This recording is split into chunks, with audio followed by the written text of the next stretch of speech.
Welcome to another exciting microcontrollers class.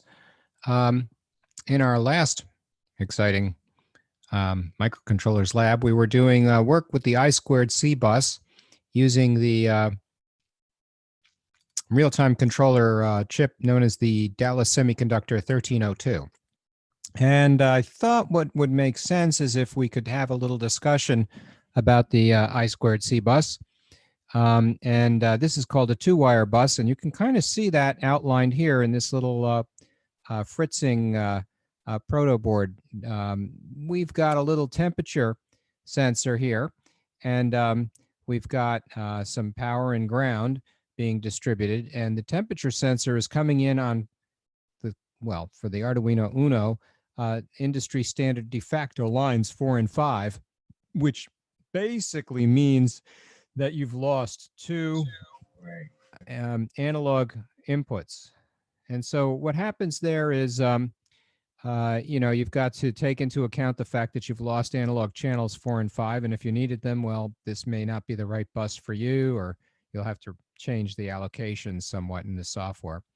But in any case, this is just as though we had SPI coming in on lines 9, 10, 11, 12, and 13.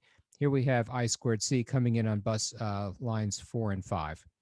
So as a result, we've got ourselves a new bus, but it's only 2 wires if you exclude power and ground. And it's got a couple of 47 kilo ohm resistors being used as a pull-up. And so we've got an opportunity now to add lots and lots of extra peripherals, provided we don't saturate the bus. And so the bus has got limits, but on the other hand, a 2-wire bus is a very convenient bus. And so I thought it would make sense for us to discuss it a little bit. Let me see if I can get this to go full screen. Oh, there we go. That worked out. So here's what I'll do is I'll intersperse example chips that you can get in the I2c bus. And you say, well, what's it used for? And what's really cool about it is you only need a serial data line and a serial clock. That's SDA and SCL. And the rest of the stuff, power and ground, maybe this little guy here has an alert. Not every chip has it, but a chip manufacturer can standardize on the I2c bus protocol, and you'll find a lot of chips are available. This one is an analog devices A to D converter, rather precise, and also available on the I2c bus. And you got a trade-off now. If you want to add some more wires and go full duplex, you can with SPI, but with I2c you can go a little bit further, a little bit slower, and a little fewer wires. So that's kind of nice. And so what I thought I'd do is run you through some examples so you could see what's going on here with this I2c bus, and maybe examine some of the trade-offs so you know when it is appropriate to use it and when it is not, because it's not the best thing for high-speed stuff. So here's a little Eagle schematic. This one has an I2c master, which would probably be your Arduino Uno. Although it is the case that you can have one Arduino Uno talk to another on this bus. So your slave can take over. These are the pull-up resistors, R1 and R2. 47 k ohms is normal. You don't want to have a pull-up resistor on every device. You only want one pull-up resistor for the bus. And, some people say, well, what do I need a pull-up resistor for? What's that about? And the answer is, if you were to shout into a room like an auditorium that didn't have any people in it, you'd hear an echo back, right? That echo back is normal, and you're used to it, and you just know that it's an echo. But the electronics from the data bus, they don't know that it's an echo. So they'll send out a command. If it echoes back, well, that's a problem, because they're going to see that as additional data, and it'll get confusing to the chip. So what you want to do is suppress that echo. That's what these resistors are doing. These long wires, these twisted pair wires, have essentially what's known as parasitic capacitance, so that they'll end up taking in a charge and then bouncing that charge right back at you. And so just like in an auditorium, if you want to do something to suppress the echo, You add sound suppression materials like sonics or curtains or cushy chairs or people, anything to absorb that echo because it's too annoying to have a lot of echo.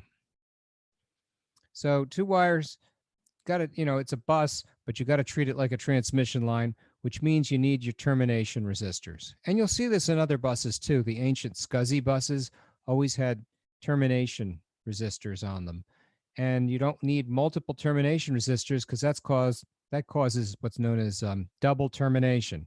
And if you keep adding termination resistors, you're actually lowering the overall resistance because you're hooking those resistors up in parallel. So that's not good. So you really just need one set of resistors and presumably at the end of the bus. So you terminate at the end and just once. And lots of other things you can interface to. Timers, real-time timers. You can interface to temperature controllers, LCD devices, double EEPROMs, other microcontrollers. As long as you can, I guess, stand the fact that it's not the world's fastest bus, it's very convenient. Here's a typical sort of I2c interface spec that you might see in the data sheet, right? So what this is doing is it's giving you address options. When a bus like this, in comparison to SPI, which has a chip select or a chip enable, you don't have that. What you get is an address. So you have to address the devices in the bus. And a lot of times the devices will come with a fixed address or a fixed set of addresses. In this case, we have a little serial digital thermal sensor. These thermal sensors are really good for I2c buses because I2c buses aren't that fast. And so slow things like temperature, that's just fine for an I2c bus. It's two directions, but not at the same time. So that means it's half duplex. And what you can do is you can run these things up at speed, 100 kilobits per second. Arduino's got no problem with that. 400 kilobits per second, Arduino can do it fast mode. Fast mode plus, they call it. That's a megabit per second. So you're getting up there now. And then 3.4 megabit per second in high speed mode. I haven't tried our Arduino Unos in high speed mode, but if all you want to do is get the temperature, you really don't need it. So data transfers between the ICs, we call them low rate because comparisons, right? Let's compare it. I2c versus SPI. Yeah, I can go 3.4 megabits per second in high speed mode, but look at SPI. That can run 60 megabits per second. So if you want some RAM, nice high speed RAM, then you don't want I2c. You just don't. And when you look at the chip that I added, the MCP4921, which is the 12-bit DAC that you guys have been playing around with in the Audio Shield, that was an SPI DAC, a high-performance DAC. And you were able to sample at very high speeds. If you wanted to add some RAM, probably want to add it onto the SPI bus. Now, here's an example of a chip which costs about 85 cents retail. I just priced it this morning. It's a megabit of ultra low power serial RAM, static RAM. Has a standard SPI interface, and it has a clock frequency of 20 megahertz. Now, having said that, your Arduino Uno only goes to 16 megahertz, and probably you're going to divide by 2 to run it on the SPI bus, so you're probably only going to run the RAM at 8 megahertz, but you're not going to find 8 megahertz SPI RAM because that's just slow. So if you want to run something like an 8 megahertz bus, you really don't want I2c. That's not the thing. On the other hand, if you said, you know what, I can handle the fact that we're going to digitize slower and I don't mind not having like full bandwidth audio, then yeah, you can run I2c RAM. You can even find I2c double EEPROM, and we'll see that a little bit later on. Also, you can find I2c DACs, I2c A to D converters, no problem. But the common stuff, high-speed serial RAM, you're going to want to go to SPI if you care about speed. Now, one thing you could do is you could balance the two. You could have like an I2c bus enabled ADD converter and a I2c bus enabled DAC, and then throw on an SPI RAM. And that might make sense because you're reading and writing from the RAM like twice as fast as you're reading and writing from the ADD converter and the DAC, especially since you're only sampling at, let's say, audio rates for the input and the output. But when you want to do your digital signal processing, you want to go at full CPU rates. And so for that reason, you'd want to have a higher speed RAM. But even so, serial RAM is not going to be as fast as parallel RAM or the RAM which is internal to your Arduino Uno. But having said that, if you're adding all of this stuff, right, A to D converter, D to A converter, extra RAM, and you're adding it to an Arduino Uno, you might want to consider getting a better chip. Like you could get the AT Mega, right? If you get the Mega, it comes with a built-in DAC, built-in A to D converter, and more RAM. So if it's already in the chip, at the end of the day, when you price it at the margin, cost of a shield plus fabrication plus assembly plus the chips that go on it, you're better off with a better chip. And you're going to have things run a lot better. I mean, all around, it'll be cheaper, it'll run better, have more features, all that other stuff. So think of it holistically, think of the whole system, and think carefully before you start adding chips to your Arduino Uno, especially if you can find those features already available in the next higher up chip. Because after all, Arduino Uno is just an 8-bit toaster controller, and the Mega is a 32-bit machine. So that's kind of a big difference. And it's not all that much more expensive. It really isn't. So then let's look at some of these I2c bus characteristics. We already mentioned it's a 2-wire. It's got the clock. It's got the data. It has a start-stop condition. And it has a protocol, which is really rather important because what happens is you've got acknowledgments, you've got addresses, you've got commands, you've got data. You have all these different interesting and wonderful bits that have to be packed. And when you're doing this, you use a special library called the wire library. And whenever anybody builds a driver for a chip, they start with the wire library. Just like if you were going to build a driver for an SPI-based chip, you might start with the SPI library. So the wire library refers to the 2-wire interface that you'll find when you wire up your new chip. And they call it an integrated circuit. IIC. And so you get a lot of these manufacturers who will embrace that interface because it's so common. It's a de facto industry standard devised by Philips some years ago. And so we have like little LCD displays that use it, temperature sensors, compass sensors, touch sensors. You can basically shop around for a whole bunch of stuff that comes with the I2c interface, and that's cool. In fact, if you wanted to, you could go to like DigiKey, look for ADD converters, and just sort on those that have I2c interfaces, or look for DACs that just have I2c interfaces, and you'll find a bunch of them.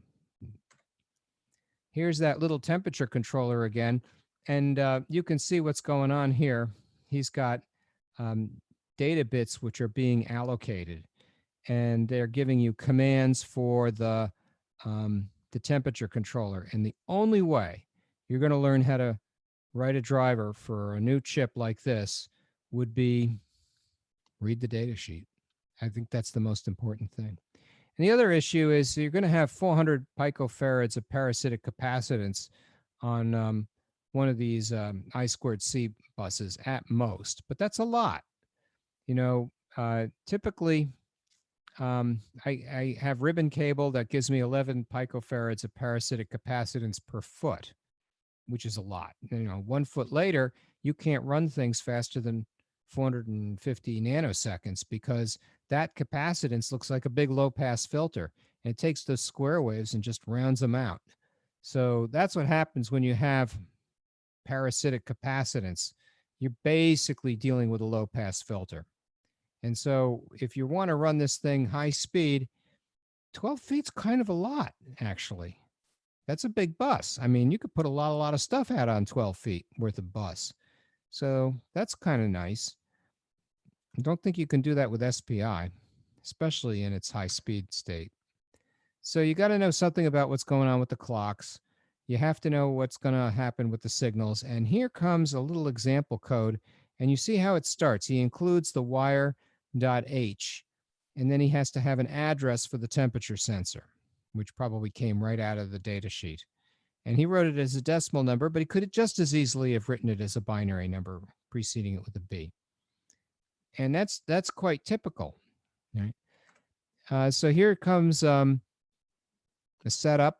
We're going to start with the serial.begin 9600 baud, and we do a wire.begin. So you know serial.begin, if you're in the wire interface for two-wire protocol for I2c, you got to do a wire.begin. That sets things up in the setup. Here's an example of an I2c compatible or ISPI capable chip. And this one is a 24-bit, 192 kilohertz. This is called a Delta Sigma analog to digital or digital to analog converter. This is quite common, actually. You can see these in consumer electronics devices. 192 kilohertz refers to a 1-bit A to D converter that's essentially acting as a successive approximation converter. It's doing a kind of slope integration, which is beyond the scope of what I'm going to lecture to today. But in fact, you can get chips that do this. They sit on the SPI or I2c interface, and 24 bits. That's 6 dB per bit. Actually, 6.02 plus and then some. So probably something on the order of 24 times 6 is 144 dB. I doubt you're going to get there. Probably going to stop at about 120 dB, if that, because you're going to have thermal noise. You're going to have noise from your chip, your Arduino. You'll have all kinds of interesting digital noise around, but you know what? If you can get to 100 to 120 dB signal to noise ratio, that's great. That's really great. Here's a blow up of the schematic for a I2c. You've got your pull up resistors, R sub P, over in here, and you need them for the data line and the clock line. And then you have your high impedance capable outputs, right? So what you can do is you can turn those on or off depending upon whether you want the serial clock to be asserted or not. And so that gives you the ability to go to what's known as a tri-state system. And this is being diagrammed out as a field effect transistor. And so that's the gate.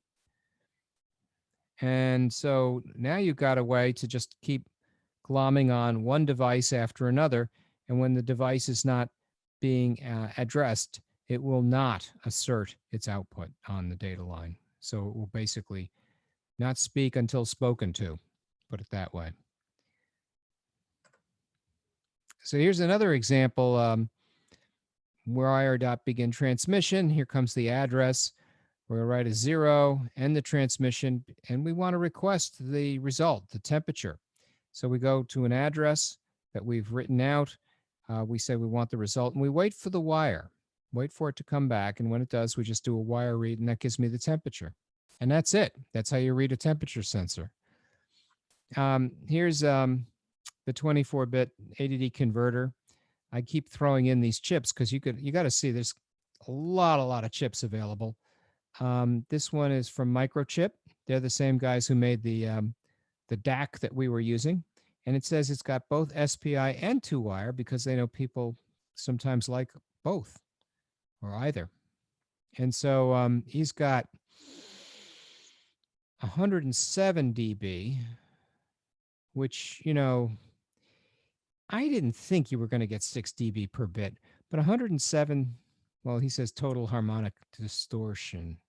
Then 112 dB spurious-free dynamic range. I suppose he's thinking after 112 dB, you're going to get something spurious. I don't know what. But in any case, what's the point of having 24 bits if you only get 112 dB, right? I mean, if I think about it a different way, if I had a 20-bit DAC I probably would get close to 120 dB in theory. And this thing is, well, probably running closer to a 19-bit DAC. 19-bit DAC would give me perhaps 114 dB. So I don't know. Seems like he's wasting a whole bunch of bits there, but what are you going to do? Here's a couple of ways you can look at the I2c. This is not quite a token ring because we're not connected over in here, but we got a gate array, microcontroller, LCD driver, some double EEPROM or RAM, another microcontroller. They can all take turns chit-chatting with one another. I don't know what they're talking about. Perhaps the ADD converter says, here, microcontroller B, here's some data. And it says, okay, I'm going to chew on this for a while. And then presumably uses the gate array for some kind of signal processing, the LCD for display. Perhaps it's doing spectrum analysis. And it needs the RAM to store stuff, or the double EEPROM. And microcontroller A, I don't know, maybe he drives the LCD driver. Not quite sure what these all are doing. This is just thrown together. Here's what happens if you're going through a SPI bus. Now I've got a daisy chain, the serial clock, the MOSI, and the MISO, and I've got to have a separate serial select for every single chip. So if I have 13 chips, I got to have 13 wires for serial select, which I could probably get out of a decoder, maybe a 4 to 16 decoder. But then I'd also have to wire in the MOSI, the MISO, and the serial clock. So it's a lot of extra wires. Plus, then there's also this distance issue. You know, maybe you can't really go 12 feet with an SPI. That's a problem. Maybe you want to go further. So in that case, SPI might not be right for you. So I want to connect to clock. I'm using the standard Arduino pins 4 and 5. If I'm on the Mega, the standard pins change to 20 and 21. And you know what'll happen is they'll have some sort of a dispatch in the macros, and it'll say if it's an Uno, these will be your input pins. Whoops. If it's a Mega, those will be your input pins and output pins. And this is the typical block diagram for the topology. Device N. So having a bus is cool. Here's a another example of an I2c device. This one is kind of neat, actually. I just found this one today. It's static RAM, and it's double EEPROM. So when you write to the static RAM, it goes fast because it acts like static RAM, but it also backs up on command to the double EEPROM that it contains. And it's good for 100 years. And I'm like, whoa, how do they know that? Because this company's not 100 years old. And they didn't have it 100 years ago, because 100 years ago, everybody had tubes, right? They didn't have this. So that's kind of neat. And he says he can run this out to a standard 1 megahertz line. So that's nice and fast. And so it says here I can do 127 different devices because I got 7 bits worth of address, which is, I don't know. I'm maybe I have a problem with my imagination, but I just can't imagine putting 127 different devices on my Arduino Uno.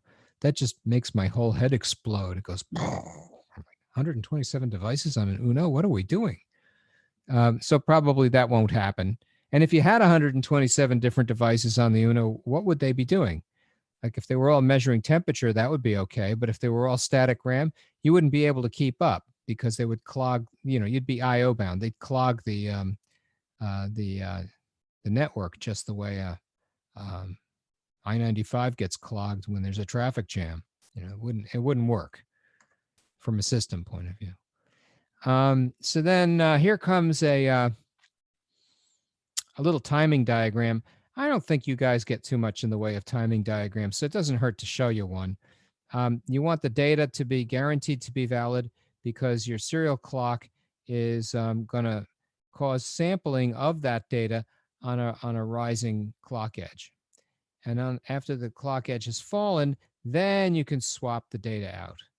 So you can change your data only after your serial clock line has fallen.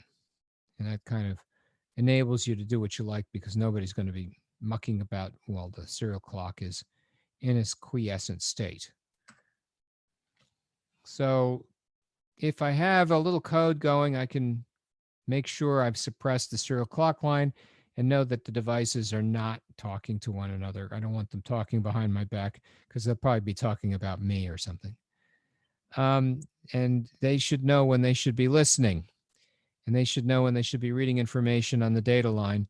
And we don't need them to start sending information all at the same time. That's a bad idea. So you want them to act as slaves and not talk until they're addressed.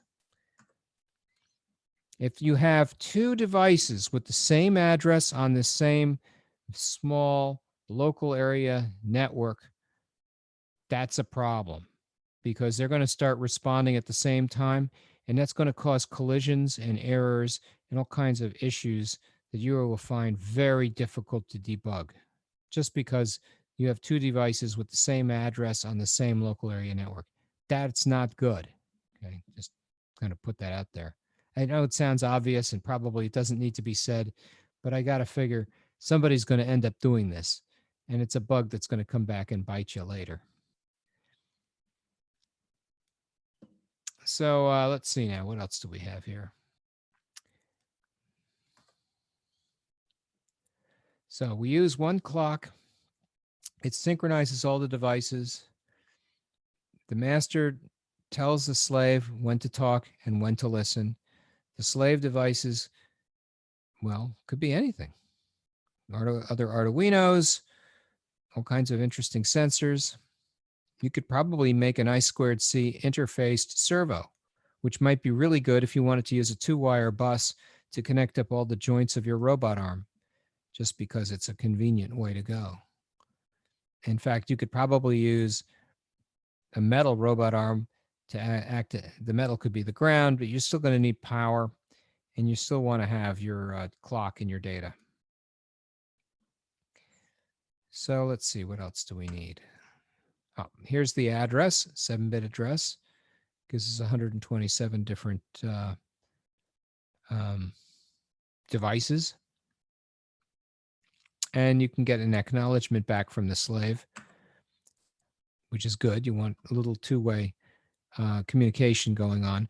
And that's a thing that happens in the data link layer, right? Because if you think about it, when you transmit data, if you don't know that the data has gotten to the receiver, then you're kind of just talking into the empty room. You don't know if anyone's listening. So you like to have a little acknowledgement, like, for example, received and understood, or, check some error or parity error or something, and that will cause an automatic retransmission request, or ARQ. And so that's a standard part of most data link layer protocols. You want to have some kind of automatic retransmission request going for data link layer protocols, because that enables you to know that the data that you're sending out is actually getting there. Link access protocols, a lot of times what will happen is they'll have error correction built in. And if they find that they're getting too many negative acknowledgments, they'll be more aggressive with the error correction. They'll add some more overhead bits, or they may back off and make the packets smaller. Actually, making the packets smaller is a good technique for improving your overall throughput when you have a little bit more error. Because if the packets are smaller and you have to retransmit them, you're not retransmitting as much. So here's another example with the wire library. Here we do wire begin again. And presumably we'll get some sort of acknowledgement as we go with our transmitter data output. And this is device 20, and we're sending out some ASCII, and then we send the actual value, and then we end our transmission. And so presumably data comes in, serial clocks are handled. If there's a negative acknowledgement, it becomes a reliable means of moving data from one point to the other. You know, you can build that into the protocol for the bus. So when I begin transmissions, I want to know if I'm going to have a reliable point-to-point communication pipe. I want data to be able to go in the same order in which it comes out, and I want somehow the lower layers to take care of the error correction, the I'll call it automatic retransmission requests on demand. And you can kind of see why that's important. And you would get that from, well, from TCP/IP, right? Because TCP does a transmission control protocol on top of the routing layer, which is known as Internet Protocol. So typically you'd have physical layer, that'd be like Ethernet. Then you have your data link layer, that'd be like point-to-point protocol over Ethernet, or media access control protocol, or known as the MAC layer, or MAC sublayer, if you like. You have a routing feature, which is done in the network layer. That would be IP, or Internet Protocol. On top of that, you have a transmission control protocol, or TCP. And what that does is it controls the packets going and then stopping and waiting for an acknowledgement, or timing out if it can't get an acknowledgement, and retransmitting. So that's the automatic retransmission request. And any one of those layers can have, and often does have, some kind of error control. But error control at the bit layer is not going to be the same as error control at the TCP layer, because error control at the TCP layer assumes routing's being taken care of, and all they have to do is an automatic retransmission request and a timeout condition. So I2c, got to read the data sheet. If there's anything I can communicate with you about this course, is real engineers read the data sheets. That's what they do. That's what I do. Whenever I'm coming across a new chip, I got to read the data sheet. It'll give me the protocol. It'll tell me which bits do what, how to formulate the slave address, how to look for acknowledgements, all that good stuff. So typically, if I want to request information from a device, I need to know its address. I need to know how much data I'm expecting, but more importantly, I need to know the semantic context of the data. In other words, you know, it's sending me 32 bits. Okay, so what? What's the 32 bits for? Well, for the temperature data, it's temperature in centigrade. That's really important, right? Because if it's temperature in Fahrenheit, then I don't have to do a conversion, and the compiler doesn't know if it's Fahrenheit or if it's Celsius. It doesn't know. It couldn't know. Only somebody who reads the data sheet can know that. And so these are kind of important questions that you should be able to get from a data sheet. And master-slave correspondences also require an address, just as slave-master correspondences require an address. And there's all kinds of interesting protocols for acknowledgement and then a transmission back, right? So here what we see is we went out to the slave and we said, at this address, you know, give us a read. And so there's some data here which comes back with an acknowledgement from the slave. And that's sort of a typical sort of thing. So the wire library, this is called the two-wire interface, TWI, or the I2c interface. That's what gives us the ability to do all of this, I'll call it communication. And so the communication protocols that exist here will work on a wide variety of different machines, not just Arduino, not just Atmel devices, but Philips devices, microchip devices, all kinds of devices. And so I keep hearkening back to, you know, this one-dimensional protocol where the addresses and the meanings of the different bits are important. And you need to be able to try and read some of the data sheets in order to figure out how this stuff is going to work. So here's the basic I2c API. We can begin at an address. We can request data from an address. We can bid transmission to a specific address, end a transmission, figure out how many bytes are available, how many we received, and do things on receive and on request to act as an interrupt. So that handler might be a pointer to some sort of a method or function that you pass in. And then that's going to get invoked whenever data comes into the system. So that's kind of an interesting idea. Let's take a look at a real example here.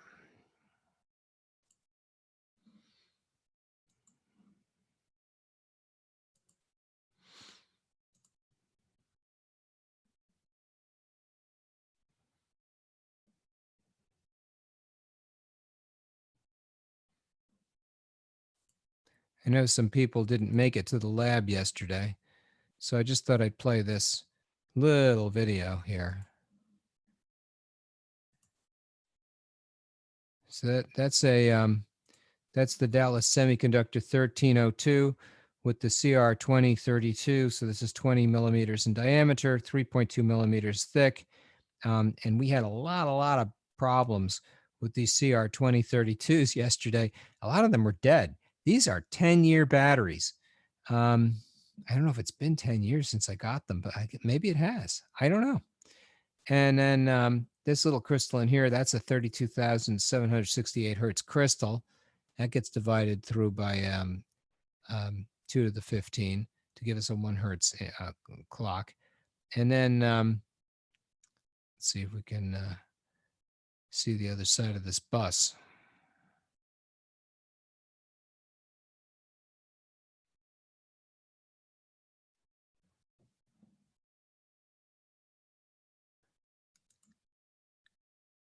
All right, this looks like power and ground over in here.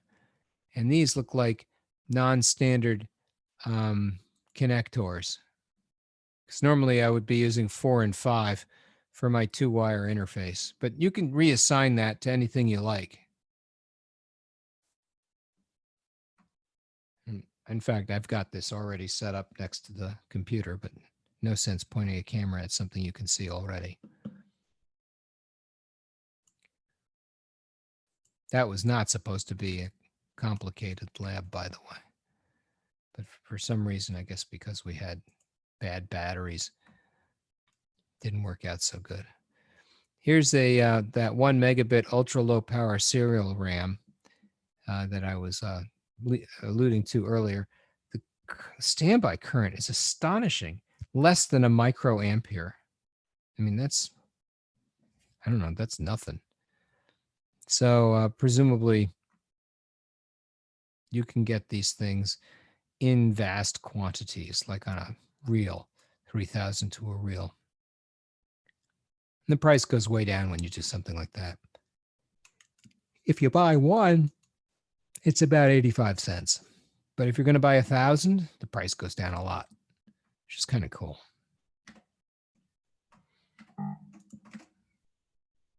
Let's see if I can get back to the PowerPoints. Any questions so far about the 2-wire interface or I2c?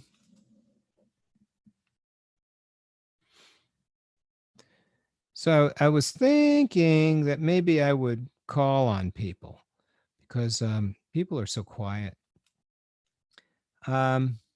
August, how are you doing out there? Do you got any questions about the I2c interface? August, are you with us? Yeah, I'm here. Oh, okay. What do you think? I'm okay, Professor. Thanks. You're all right? Okay. Yeah. You're the first on my list here, so I guess because you begin with an A or something. So I thought I'd call on you. So let's see now. We have addresses in 7 and 8-bit versions. We can have 256 devices, I guess, if we want to push it. I'm still trying to get around the idea of having 127 devices, never mind 256 of them. I like the I2c interface because it gives you a sense of component development. Anything that you want to drop onto the interface, you just put it in your block diagram, and when you're doing system design, just keep adding things to the I2c bus. Just throw it on the bus and plug it on in. And if you know the address and you know how to write data to it and read data from it, it's just another thing on the bus. So that's a great way to do design. You don't have to worry about allocating additional pins from your Arduino. And it expands, it scales nicely. So I'll show you another example of some code where we use the request from method to get some data. So this is some double EEPROM, and this is also a sub $1 chip in unit quantity. Now it only gets you 3 bits for an address. And a lot of times things are limited in this way, but the manufacturer figured that was enough. And in some sense, one could make a compelling argument that if you needed more than, this is 32 megabits. If you needed more than that, by adding 2 to the 3 or 8 different ones, there's something going on here that you ought to think seriously about just buying a better microcontroller or something for. So here's the serial clock line. There's the serial data line. Here comes the 3 bits for address space. There's a write protect, and there's also a ground. So VCC and VSS are power and ground respectively. So let's see, we'll request 6 bytes from slave device number 2, which is going to be our little double EEPROM. We'll check to see if anything's coming in from the wire, and then we'll grab the byte and print it out. Simple. So I get 4K bytes of memory in each one of these little chips. And that, that might be good, right? Because if I have 4K bytes of memory, maybe I could use it as a digital delay line for my A-to-D converter in my DAC. And in fact, if you think about it, you could probably get an I2c DAC, use the A-to-D converter in the Arduino, add a little memory, and make a really nice delay line. Big echoes, things like that. So here's the question that you might like to ask and then answer. How do I get data from a device when I want so many bytes? A lot of times you're maximizing your data throughput when you do what's known as a blind data transfer. In other words, if I can get 1 byte at a time, that'll work, but there's so much overhead in doing it, you're better off getting 100 or 200 bytes at a time. And in that way, it makes better use of the network, the 2-wire network. And I'm going to use the term network and bus interchangeably because it truly is a network. It's just a half duplex network. Has anybody here ever heard of MIDI? MIDI is a musical digital interface which is used for synthesizers.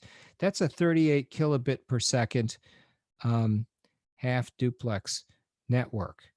And it's, or you could say simplex, local area network that daisy chains. And that's from the 80s. But people used it for hooking synthesizers together with one another. It uses a funky little 5-pin DIN connector.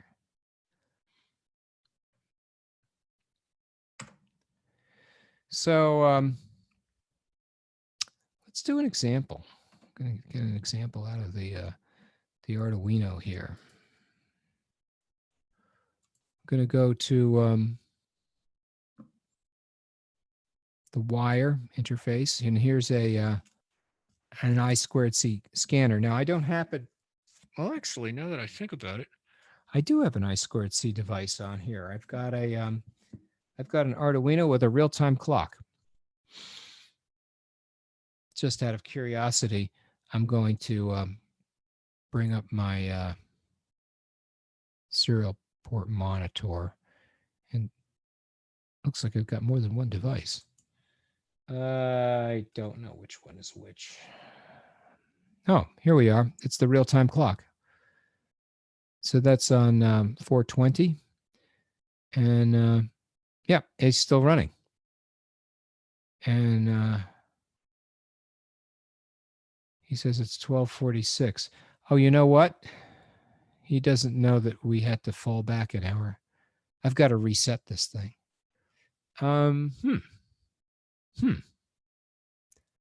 Well, who cares? What we'll do is we'll go in to the I2c or wire library, which is down in here. We'll do a scanner, I2c scanner. I've never run this before, so this will be new. And let's see what we got here.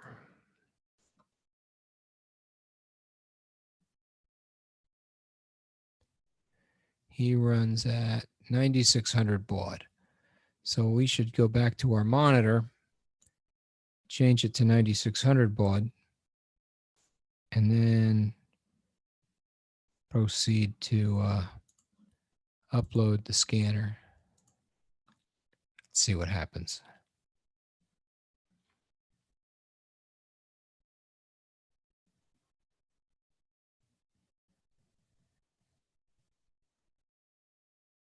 No I2c devices found. Well, that's not right. The real-time clock is there.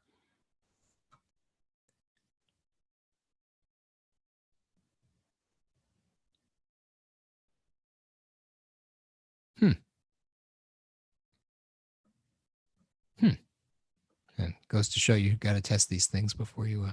Oh, he's doing the Leonardo. That'll do it. Maybe. I don't know. That should have worked. I would have thought. Let me try another one.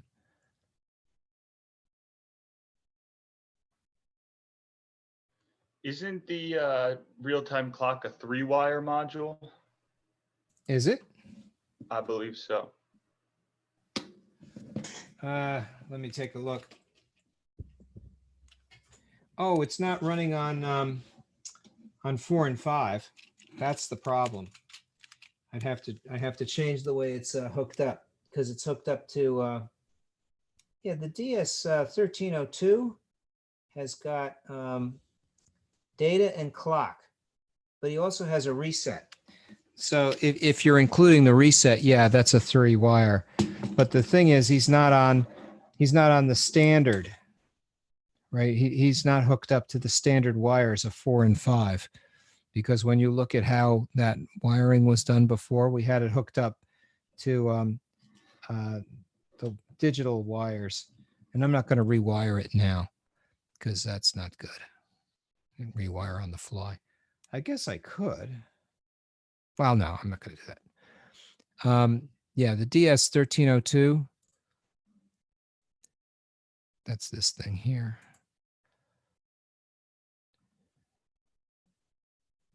You see, he's not on lines 4 and 5.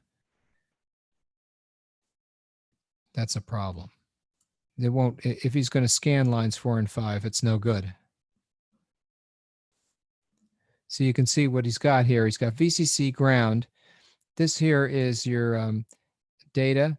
Underneath is going to be your clock, and then comes reset.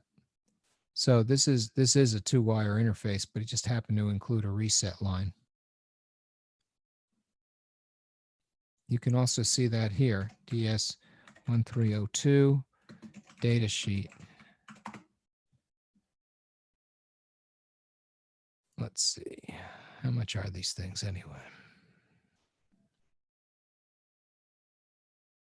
$3. Oh, it's an outrage. Well, it doesn't cost anywhere near that when you buy the actual board. I'm not sure why they're charging so much. Let's grab the data sheet and see what it looks like.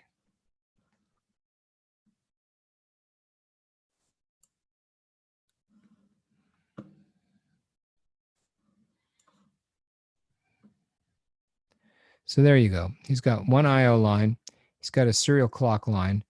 Now this chip enable, I think you can just wire that so it's always enabled. I don't think you have to use it. Let's see what else we got.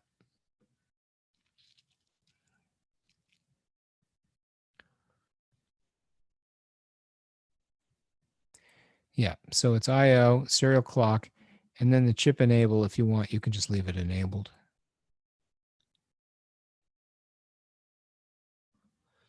You can pull that to 5 volts.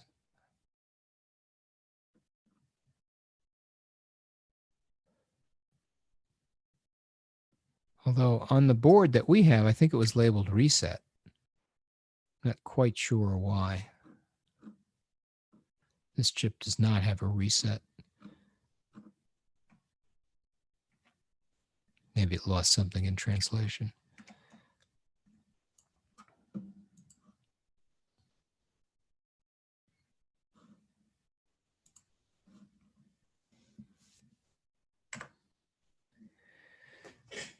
So here's another diagram of the data going out to the I2c device. This one's a double EEPROM. Uses a slave address and some bytes where the address might begin, and then a series of data bytes. That's part of the overhead, right? So the start bits, the stop bits, the address bits, the slave address, that's all part of the overhead. So it makes sense if you're doing a blind data transfer to make the number of data bytes rather long, especially if you can transfer them reliably. Here's an I2c interfaced LED from Blink M. I'm not sure. I never know quite why people do the things that they do. Maybe this is good for educators. But it's got 2 lines, data and clock, and then of course it needs power and ground. Here's the EEPROM again, and now we're going to once again outline why we would like to transfer more than 1 byte at a time, because you have the overhead of a start bit, a stop bit, an address for the slave, a byte address for the data, and then you should probably get a whole block of data at once. You don't want to kind of waste the bandwidth on that one. So blind data transfers, that's kind of a big win for this device. And that's what I have for you for I2c. So I thought that was educational. Now, from the point of view of rewiring things, I could almost see trying it. So what I'll do is I'll take the, go back to the first slide. Somewhere in here, we say what the standard is for data line 4 and data line 5 on the Arduino Unos. And so what you want to do is try and come up with something consistent with that. So here it is. Serial data is line 4. The serial clock is line 5.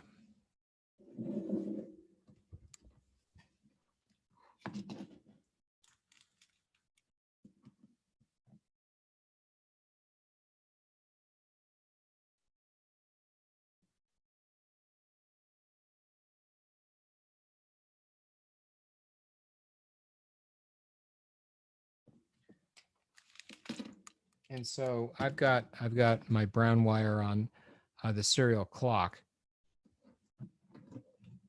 And so that has to go out to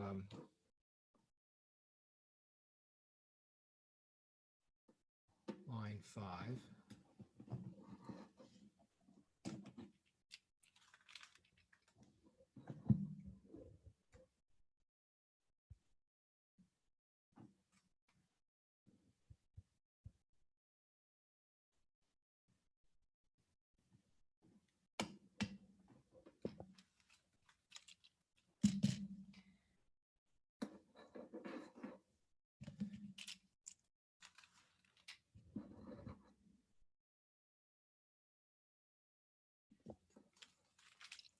So my data line is a black wire that goes to line 4.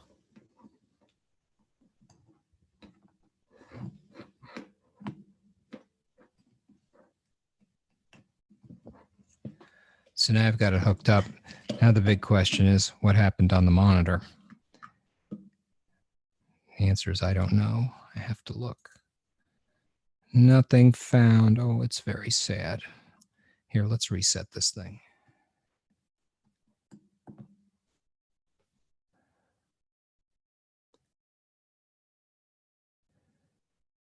Nope, it's not working.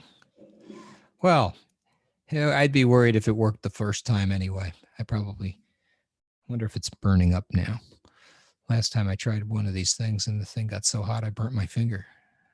So it was a wiring error on my part, and I probably shouldn't be doing these things while I'm trying to chit chat with the class.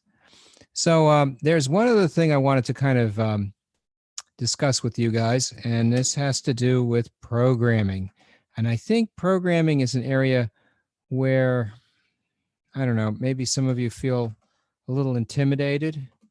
And so what I thought I would do is come up with an interesting couple of Tinkercad examples where you could see how classes work with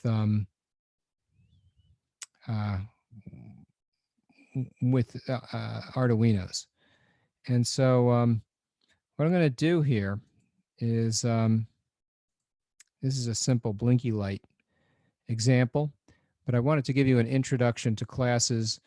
Now, you guys have probably seen classes before because you've seen Java, so you kind of know what classes are. This is just like it, with slightly different syntactic flavor. So here's class Flasher, and it's got an LED pin associated with it. So the flasher refers to an LED. He has to have a time when he goes on and a time when he goes off. And you can have one of those for each LED, and you can make an instance of an LED, each knowing his pin number, his on time, and his off time. And then his state, whether or not he's on or off. And if we have the previous number in milliseconds, we should be able to determine if it's been on for too long, or if it's time to turn it off, or if it's been off for too long. So when I make a new instance of a flasher LED, I spec it by the pin number that it's associated with, the number of seconds it should be on in milliseconds, the number of seconds it should be off. And then I can specify the pin. I can specify the pin mode, right? That's since I've got an LED on the output, I have to make sure that the digital output pin is set up for output. The on time and the off time. This is something I have to record. And my present state, which I'll start off as low, which means off. In previous milliseconds, we'll start off as 0. And we'll make this whole constructor, which returns nothing, not even void, public. That way I can make new instances of these things. What I'll do is I'll call update in a loop.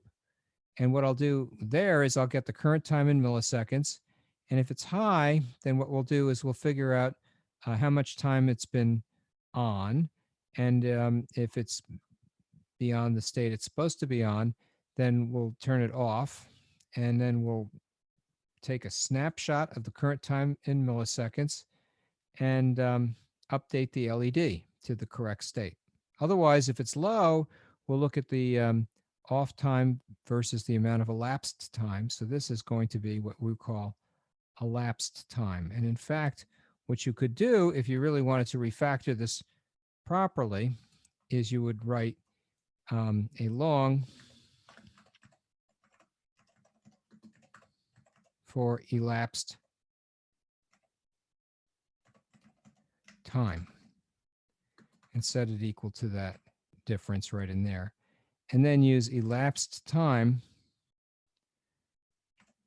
and see if that's longer than the amount of time it should stay on. And if it is, you can turn it off. Now it makes a little bit more sense. We'll do the same thing. If it's low, we'll check the elapsed time. And if that's greater than the amount of time it should be off, then we'll turn it on and we'll write that state out to that particular pin number. And that is an instance, well, let's say it's a class about which you can make an instance, and it ends with a semicolon. So that semicolon in there is the end of the flasher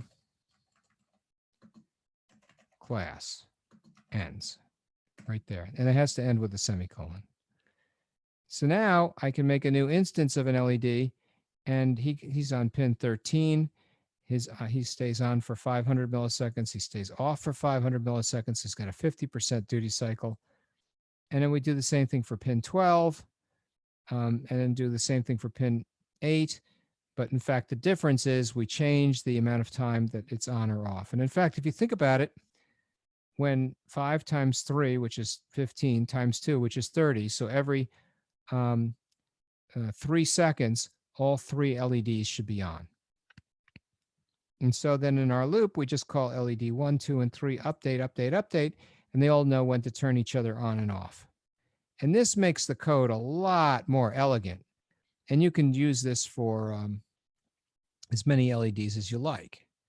So now when we run the code, you can see that there's a time when all 3 LEDs are on, and there they are. And so then that's kind of a neat way to look at it. And that kind of gives you some insight into, how to do the class things. And some of you will be working on trying to create a library. And one of the things about libraries is they're based in classes. So the first thing you'll do is you'll set up a sketch with a class, just like I've done here. And then you're going to want to create a header file, move it into the library section, and have it compiled separately during the process of validation.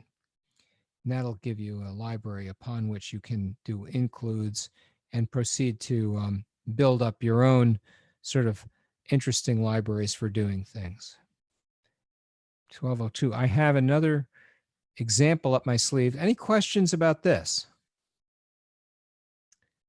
Chris, you're next up on my list here. You still with us, Chris? Yeah, what's up? So did you have any questions about creating classes? And No, I actually have a little bit of experience with class coding. Good. Not a good. ton, though. Cool. So, I mean, I wanted to do a little bit of programming here just because I know sometimes people have questions about it, especially because it's not the same as Java. It's just a little bit different. But it's, it's a class. And in fact, Java is based in classes that was based on C++. So it should look very familiar to you. Let's do another one. This one I happen to like. And classes are particularly useful with structures, are they not? Yep. Well, each class has its own structure. So that's very good. That's true. So if you want to make instances of something that controls a stepper motor, that is a really good thing to have. And in fact, if you think about it, every robot is going to have multiple stepper motors. Every 3D printer will have multiple stepper motors. So that's that's kind of a big win. The question of why this isn't loading is another matter. Sometimes it just needs, oh, look, it's got the spinning beach ball of death. So that's good. Whoa, what happened? I clicked reload. My bad. Okay. So now we can get to the code. So here's a class stepper motor, and it's got 4 pins. And we can define how many steps per revolution are in each motor and how fast it's going to turn. And we can do the quarter stepping or eighth stepping for low torque or high torque. We can put in a case statement for the mode, which will determine whether we're in high torque or low torque, 4 or 8. And in this case statement over in here, after we've established the outputs as being, pins 1, 2, 3, and 4, whichever ones we like, we can then proceed to determine what the binary should look like. This is done in decimal. If I wanted to, I could probably rewrite this as something like, I don't know, B 01000, something like that. And then this would be B0100. And then this might be B0010. And then this would be something like B00, oops, 01. So you could rewrite this in binary, but it's just done in decimal. And so then now I've got some things where I get to set the pins, because I could have multiple stepper motors. Why not? And then I have to set the mode, low or high torque, and whether or not we want to clockwise or counterclockwise, and how many revolutions per minute we get. And then we can just call next step and determine how many steps it needs to turn. And here comes the setup, and this is cool, because now I can have the stepper motor at any given pins. I can change the number of steps in the motor, and I can set the mode. And then I can just loop the motor around and have multiple motors and control those motors individually as though they were different instances of classes, which is in fact what they are. So that's cool. This should have run, I think.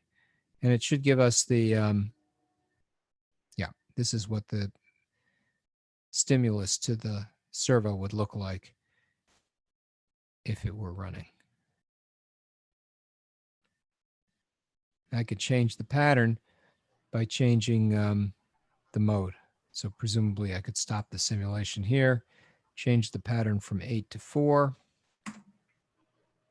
start the simulation again. And because of the case statement, it should give us a new pattern for sequencing into the stepper motor. So you can see there's a lot of power here in using classes. And if you ever get to the point where you want to get somebody else's library into Tinkercad, you can take the .c file and the .h files and expand them directly into the sketch. So if you found a library that wasn't here in Tinkercad, you could always expand it into the sketch. And you can find the libraries with relative ease. So for example, here's the I2c scanner. That sounds like a good thing to have. You might like the wire.h library. So what you can do is go to the sketch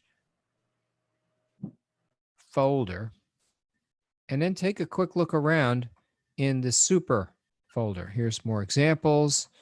And then somewhere in here under source, you'll find .h and .cpp. And look, there's even a utility in here, and it's a 2-wire interface. So we should be able to open that up and take a look at what the 2-wire interface looks like. The header file will be a description of all the classes and their signatures. So all of these headers could be expanded into the into Tinkercad, and then you'd have a 2-wire interface subroutine library, which might be good if you were trying to simulate 2-wire interface devices.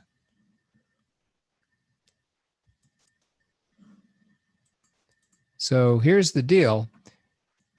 It's under the libraries, right? So if you're going to put in something like a new library of your own, you'd want to put it under the libraries directory, and then you'd want to validate it by clicking on the checkbox, and that would go in and compile your C code against your header file and allow you to include both the header file /C code libraries and any examples you have in the examples directory. So that's a feature if you want to start writing your own libraries. So that's what I have for you for today. Hope you liked my little lecture there. Are there any questions? You've got a homework due tonight, right? Are we all set for that homework tonight? I think last time we kind of covered it pretty thoroughly. So that was good. I'm glad we had a chance to chat about it. The next time, what we're going to do is we're going to have a lab. Well, that'll be next Wednesday on the RF based well, it's called the NRF24L01, and you can read about it actually. NRF24L01. Here they are. They're very inexpensive transceivers, although for some reason Amazon is selling them for $18, which is insane. So here's a, I don't know what this is. Anti-interference LT. I don't know what this is. I have to look this up. The Ultra NRF24L01. I don't know why it's Ultra. Is it Ultra? Ultra must mean better, right? Like Uber or something. What is this thing? I'm always looking up data sheets because I never know what the heck. This is a different radio transceiver than the IGBT. That's insulated gate. BJT. People use those instead of MOSFETs sometimes. Let's see. What is the story with this? It doesn't look quite like an NRF24L01 to me. This looks like a different bug, which is okay, but it's not what we'll be doing. So the NRF24L01, NRF24L01, I don't know why Google came up with that thing.